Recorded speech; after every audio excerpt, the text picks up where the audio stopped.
أعوذ بالله من الشيطان الرجيم بسم الله الرحمن الرحيم Bismillahirrahmanirrahim. Assalamualaikum warahmatullahi wabarakatuh. Saya dari kelompok 3 Muhammad Iksan dan anggota kelompok lainnya Muhammad Fadel, Gadis Nurfidia, Nurwadina dan Nadila Nurlan akan mempresentasikan tentang perkembangan Islam di negara-negara lain dari wilayah benua Amerika seperti Dominika, El Salvador, Guatemala, Haiti, Honduras, Kuba, Meksiko, Argentina, Suriname, dan Venezuela. Dan kemudian menganalisis faktor-faktor penyebab kemajuan dan kemunduran di negara-negara tersebut secara singkat. Baiklah, tanpa berlangsung lama, saya akan memulai pembahasan saya yang dimulai dari perkembangan Islam di benua Amerika. Menurut beberapa pakar sejarah dan arkeolog, Islam masuk ke benua Amerika jauh sebelum Columbus menginjakkan kakinya di sana. Pada 21 Oktober 1492, berdasarkan penemuan berbagai bukti dan catatan sejarah, para pakar tersebut memperkirakan bahwa agama Islam sudah dipeluk oleh sejumlah suku Indian, di antaranya suku Iroquois dan Algonquin sejak tahun 900 Masehi. Semula, agama Islam dianggap agama imigran dari Timur Tengah atau Pakistan yang bertempat tinggal di beberapa kota. Kemudian, berkembang sehingga muncul suatu kekuatan Islam yang disebut Black Muslim. Black Muslim sendiri didirikan oleh Elijah Muhammad di Chicago. Sesuai dengan namanya, Black Muslim mendapat banyak pengikut terutama dari orang-orang yang berkulit hitam. Dan kemudian perkembangan Islam di Dominika. Sejarah Islam di Republik Dominika dimulai dengan didatangkannya budak dari Afrika. Mereka pertama kali tiba di Pulau Hispaniola, yang kini dikenal dengan Haiti, dan Republik Dominika pada tahun 1502. Muslim di Republik Dominika diperkirakan sebesar 0,02% dari populasi atau 3.000 orang. Sekitar 15% atau sekitar 200 hingga 250 orang diantaranya merupakan orang Dominika asli. Meskipun mayoritas penduduk beragama Katolik Roma, umat Islam telah membentuk organisasi lokal seperti Círculo Islámico de República Dominicana dan Islamic Center Republik Dominika yang terletak di Miami. Dan pembahasan selanjutnya adalah perkembangan Islam di El Salvador. Di El Salvador terdapat sebuah komunitas kecil Islam yang sebagian besar terdiri dari penduduk dan mualaf Salvador. Sampai saat ini, sejarah awal kedatangan Islam di El Salvador masih belum dipastikan. Mayoritas penduduk El Salvador adalah penganut Kristen. Tetapi, di negara Amerika Latin ini juga terdapat penduduk Muslim, sama seperti negara bagian Amerika lainnya, di mana Muslim menjadi minoritas di negara tersebut. Tetapi bukan berarti perkembangannya tidak diketahui. Sekian pembahasan dari saya akan melanjutkannya kepada teman saya. Silahkan. Selanjutnya, perkembangan Islam di Guatemala. Penduduk Muslim Guatemala adalah kurang lebih 1.200. Dari penduduk ini, 95% adalah pendatang Arab Palestina. Ada sebuah masjid di pinggiran Guatemala City yang dijadikan sebagai Masjid Dakwah Guatemala. Bahasa Spanyolnya Mezquita de Aldawa Islamica, yang diadakan untuk sholat 5 kali sehari dan memberikan kelas dalam kajian Islam. Presiden komunitas Islam negara ini adalah Jamal Mubarak. Selain itu, ada juga masjid yang bernama Masjid Baitul Awal yang terbuka bagi setiap orang beriman dari berbagai pemeluk agama yang mencari hubungan murni dengan Tuhan. Masjid ini beraliansi pada aliran Ahmadiyah. Lalu, perkembangan Islam di Haiti.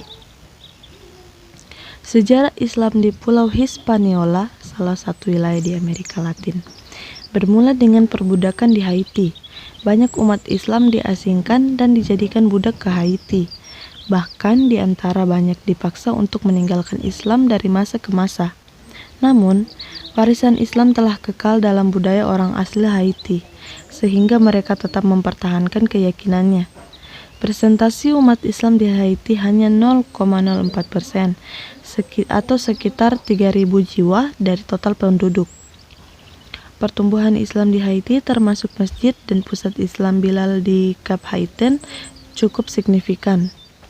yang memberikan sumbangsi terhadap perkembangan pendidikan Islam dan kualitas sholat. Masjid pertama di Gonaives adalah Mosque-ul Munawwar. Selanjutnya, perkembangan Islam di Honduras. Honduras mulai menerima kehadiran gelombang imigran Arab sekitar tahun 1896 hingga tahun 1918. Sebagian besar imigran itu warga keturunan Arab asal Palestina. Secara demografi, kebanyakan merupakan kaum Nasrani, namun terdapat pula umat beragama Islam. Di Honduras, para imigran Arab itu menjalankan berbagai aktivitas. Ada yang menjadi politisi atau pegawai pemerintahan, tapi paling banyak terjun di dunia bisnis dan perdagangan. Sejak tahun 1984, umat muslim memiliki wadah organisasi yang namanya Centro Islámico de Honduras, yang berkedudukan di kota San Pedro Sula. Pimpinan Yusuf Amdani. Organisasi lainnya adalah Comunidad Islamik de Honduras di Cortez. Organisasi keagamaan ini semakin cepat akselerasi umat muslim pada kegiatan masyarakat dan keagamaan. Perkembangan Islam di Kuba. Agama Islam diam-diam berkembang di Kuba. Sebanyak 9.000 muslim beraktivitas dengan bebas di negara ini. Meskipun hanya sebagian kecil, mereka cukup mempengaruhi kehidupan 11,3 juta warga negara yang dikenal dengan cerutunya. Karena tidak ada sejarah Islam di Kuba, banyak muslim di pulau itu adalah orang-orang yang baru masuk Islam. Mereka banyak menjalani komunikasi dengan muslim dari negara-negara lain, seperti Amerika, Eropa, dan Timur Tengah. Sekarang mereka memiliki kepemimpinan guru dan masjid yang dibuka di Havana sejak tahun 2015 bulan Juni. Pada saat pembukaan, pengurus masjid menyumbang pakaian muslim kepada pria dan wanita dan juga anak domba pada jamaah selama bulan Ramadan. Ya, selanjutnya adapun perkembangan Islam di Meksiko. Sangat sedikit informasi mengenai sejarah awal mula kehadiran Islam di Meksiko. Akan tetapi, beberapa sumber menyebutkan agama tersebut dibawa oleh para imigran Suriah. Sementara sumber lain mengatakan Islam datang ke Meksiko melalui tangan para imigran Turki. Tulis Mizel Al-Nasr dalam artikelnya, A New Generation of Muslims is Introducing Islam to Mexicans. 15 tahun setelah pemberontakan Zapatista di Chiapas, daerah ini telah mengalami perubahan yang drastis. Salah satu di antaranya munculnya Islam sebagai agama baru di daerah ini. Kaum muslimin yang terutama terdiri dari warga Indian suku Mayan dan Tzotzil secara perlahan terus berkembang. Di negara bagian Chiapas, Meksiko ini, makin banyak saja warga Indian suku Mayan dan Tzotzil menjadi muslim. Adapun perkembangan Islam di Argentina. Argentina merupakan salah satu negara penduduk muslimnya sangat banyak, bahkan terbesar dibanding negara-negara lain di kawasan Amerika Latin. Ajaran Islam juga dibawa ke Argentina oleh imigran dari negara-negara Arab, seperti Suriah dan Lebanon. Saat ini, Argentina terdapat 3,5 juta keturunan Arab, namun mayoritas dari mereka menganut Kristen dan Yahudi. Di Argentina berdiri sebuah masjid terbesar di Amerika Latin bernama The King of Fat Islam Cultural Center. Akhir Januari 2011, sebuah kabar gembira terdengar dari Argentina. Umat Islam di negara Diego Maradona itu sumringah betapa tidak negara di kaum muslim dan beribadah. Lahirnya UU itu membuat kaum muslim di Argentina bisa mengenakan jilbab dalam kehidupan sehari-hari. Bahkan seperti dilaporkan laman web Press TV. Selanjutnya saya akan membahas tentang perkembangan Islam di negara Suriname. Data statistik sensus penduduk Suriname tahun 2004 menunjukkan bahwa Islam di Suriname mencapai 66.307 jiwa atau setara dengan 13,5% dari jumlah penduduk. Menduduki peringkat ketiga setelah agama Kristen dengan 200.744 jiwa atau setara dengan 40,7%, dan Hindu 98.240 jiwa atau setara dengan 19,9%. Dari seluruh umat Islam di Suriname, yang terbanyak berasal dari suku Jawa. Geliat silam begitu terasa hingga pemeluk Islam bukan saja orang Jawa dan Hindustan, tapi juga satu persatu orang-orang negro dan kulit putih pun mencintai Islam. Masjid masyarakat Kreol yang terkenal adalah Masjid Sadaqatul Islam di kota Paramaribo. Perserikatan milik umat Islam keturunan India, Suriname Muslim Association atau SMA, memiliki andil besar dalam menyalakan cahaya Islam di Suriname. Organisasi ini memiliki masjid terbesar di kota Paramaribo, ditambah dengan 14 masjid lain yang berada di dalam binaannya. Stichting der Islamische Gemeinden in Suriname atau SIS.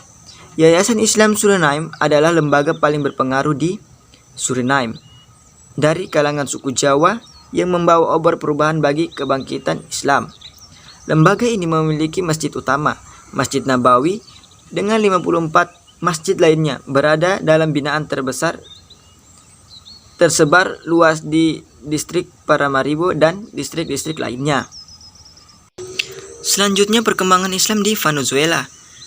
Menurut catatan sejarah, awal mula kehadiran Islam di Venezuela sebenarnya sudah berlangsung sejak abad ke-15 silam. Pada masa itu, kaum penjajahan Eropa membawa budak-budak Muslim dari Afrika Utara dan Barat. Kemudian kedatangan imigran Muslim dari Arab, India, dan Pakistan di Amerika Selatan pada akhir abad ke-16. Sejumlah organisasi keislaman juga cukup banyak, antara lain Caribe Islam, Margarita la Comunidad Islámica Venezolana, Centro Islámico de Venezuela, Mosquito al-Rauda di Maracaibo, Association Honorable Mezquita de Jerusalem di Valencia, Islamico Centro di Maiqueta di Vargas, serta Association Benefica Islamic di Bolivar. Selain di Caracas, pemeluk agama Islam terbesar lainnya di Venezuela adalah di Pulau Margarita. Di daerah ini banyak bermukim penduduk Muslim yang berasal dari keturunan Arab. Para wanita Muslim setempat tak ragu untuk menunjukkan jati diri mereka sebagai penganut agama Islam. Mereka senantiasa menggunakan jilbab dalam kehidupan sehari-hari, ketika di rumah, kantor, pasar, ataupun bergaul dengan penduduk non-Muslim. Nah, kita masuk di pembahasan yang terakhir, yaitu tentang faktor kemajuan dan kemunduran. Yang pertama, kita masuk di faktor kemajuan, yaitu bertemunya agama Islam dengan berbagai kebudayaan akibat penyebaran Islam ke segala penjuru, dan semangat umat Islam untuk menyerap ilmu dari manapun datangnya, tidak harus ilmu agama, menjadikan Islam mengalami kemajuan. Berikutnya, adanya pluralisme dalam pemerintahan dan politik, memperhatikan stabilitas ekonomi dan politik, mengadakan gerakan penterjemah sehingga umat Islam dapat mengerti dan mengetahui ilmu-ilmu lain selain dari buku-buku Islam itu sendiri. Berdirinya perpustakaan-perpustakaan dan menjadi pusat penterjemah dan kajian ilmu pengetahuan. Nah, mungkin itu saja yang dapat kita bahas dari faktor kemajuan. Berikutnya kita masuk di faktor kemunduran. Yang pertama, pemimpin yang tidak bertanggung jawab. Yang berikutnya, pengkhianatan yang dilakukan oleh orang-orang yang mengincar kekuasaan. Pengaruh negatif dari aliran-aliran alam pikiran Islam periode sebelumnya.